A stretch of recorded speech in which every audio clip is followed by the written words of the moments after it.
selamat datang di channel Marky Wening. Kembali kita akan melanjutkan obrolan tentang astrologi dengan Mbak Clara.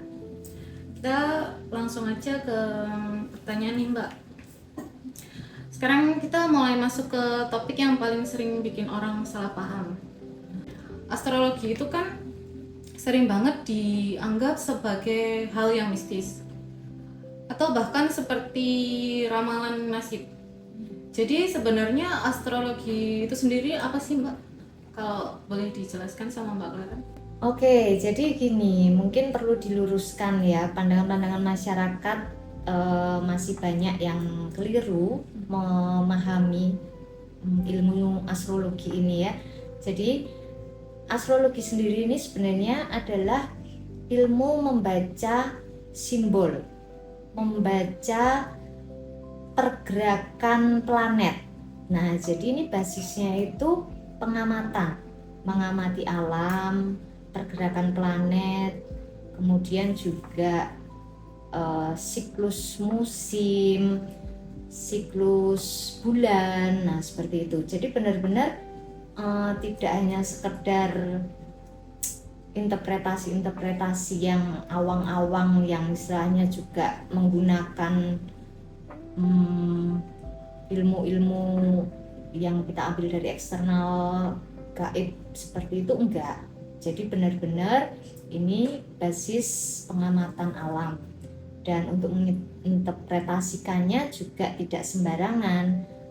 Sama juga dengan kalau kita belajar tentang psikologi itu kan juga ada ilmunya, kemudian juga ada alat ukurnya seperti itu. Nah, astrologi ini juga ada sistemnya, jadi tidak tebak-tebakan kayak gitu, enggak. Jadi memang benar-benar ada sistemnya, ada pengukuran matematisnya untuk mengukur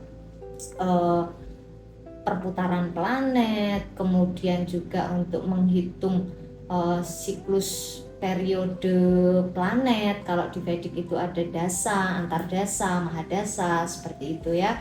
Kemudian juga untuk mengukur pembagian rumah, tiap-tiap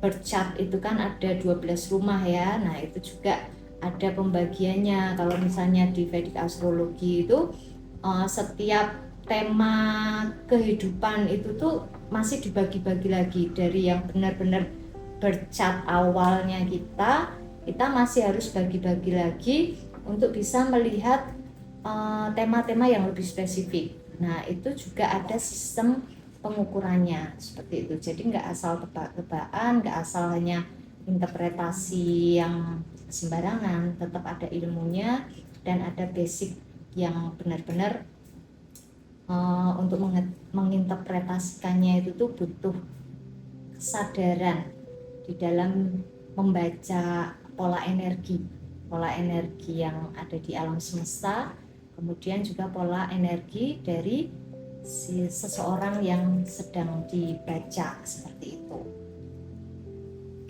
Tapi kenapa masih banyak orang yang salah paham ya Mbak? Sebenarnya apa sih yang membuat astrologi itu bisa dianggap sebagai hal mistis? Oke, astrologi dianggap mistis. Ya, sebenarnya astrologi itu sama sekali nggak ada hubungannya dengan mistis ya. Jadi astrologi itu dianggap mistis mungkin karena beberapa orang itu melihat pola energi, melihat pola-pola hal-hal yang berhubungan dengan kehidupan masa lalu itu tuh tidak bisa terukur validasinya seperti itu. Jadi mungkin dari sudut pandang orang awam yang tidak memahami, ya itu kayak dianggapnya maksud iya sih, kayak gitu ya. Kemudian juga untuk ramalan nasib itu ya, saya ingat tadi ya sebenarnya dari astrologi sendiri itu kan kita melihat pola ritme kehidupan seseorang ya, seperti tadi itu peta. Nah, di astrologi itu tuh udah kayak kelihatan gambar-gambar dari sejak usia kita lahir sampai di usia-usia tertentu itu sebenarnya bisa nampak dan bisa terukur. Nah, dari situ saja orang mungkin masih awang-awang ya, mosok sih kok bisa melihat misalnya apa yang terjadi di depan, kayaknya kok nggak valid ya. Nah, seperti itu. Jadi kita itu masih melihat bahwa segala sesuatu itu harus masuk akal, segala sesuatu itu harus terukur, segala sesuatu itu harus benar-benar bisa valid, kredibilitasnya itu bisa benar-benar bisa dirasa oke, ya, kayak gitu. Cuman kan ya memang kembali lagi manusia itu kompleks. Jadi kepribadian, kemudian potensi-potensi yang ada di dalam itu tuh sangat-sangat kompleks dan tidak bisa hanya sekedar aku ini seorang yang begini, aku ini seorang, nggak bisa kayak gitu. Dari astrologi sendiri aja, dari tanda matahari, tanda bulan, itu tuh kita punya style gaya kita masing-masing. Nah, jadi ya mungkin kita nggak bisa jadi seorang Clara ini adalah seorang Capricorn. Berarti Capricorn itu orang yang terstruktur, bla bla bla bla. Udah hanya gitu aja, enggak. Tetapi juga masih ada simbol-simbol lain yang mencerminkan dirinya Clara itu seperti apa. Nah, yang kayak gini ini kan jadi kadang orang itu bingung. Ini kok aku di sini aku seorang yang Capricorn kayak gini, tapi kok kadang aku begini ya. Nah, itu kan kadang membuat orang berpikir bahwa ini yakin bisa dipercaya. Nah, kayak gitu. Kemudian juga kayak misalnya astrologi Vedic gitu ya, untuk bisa misalnya ada permasalahan, biasanya kalau di astrologi Vedic itu ada remedialnya.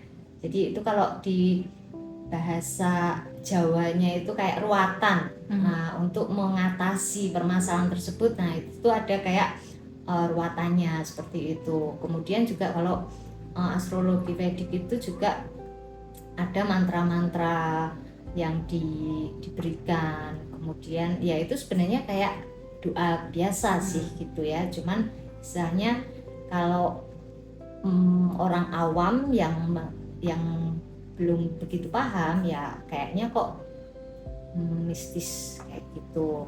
Dan sebenarnya sekali lagi itu nggak mistis ya, karena kita memahami peta kepribadian kita, peta karakter kita, peta pola hidup kita itu tuh terukur dan kita membaca simbol. Jadi sama sekali kita itu untuk membacanya itu nggak perlu pakai istilahnya harus mengundang entitas-entitas yang di luar diri kita kayak gitu. Karena untuk membaca itu kita itu sebenarnya perlu kedalaman energi kita untuk bisa membaca, perlu kedalaman kesadaran kita, kejernihan. Nah, ketika kita jernih, ketika kita itu benar-benar memahami pola energi dari seseorang ini, nah kita bisa menginterpretasikannya dengan tepat. Ya itu tadi kembali lagi, mungkin orang awam itu melihat segala sesuatunya itu harus ada ukurannya, harus tepat, harus valid seperti itu. Padahal itu tidak bisa digunakan untuk mengukur manusia yang sangat-sangat kompleks. Jadi ya kira-kira seperti itu sih menurut saya. Oke, thank you Mbak atas informasinya yang sudah disampaikan. Dan terima kasih buat yang sudah menonton. Jika ada pertanyaan kalian bisa komen di bawah. Rahayu, rahayu, rahayu.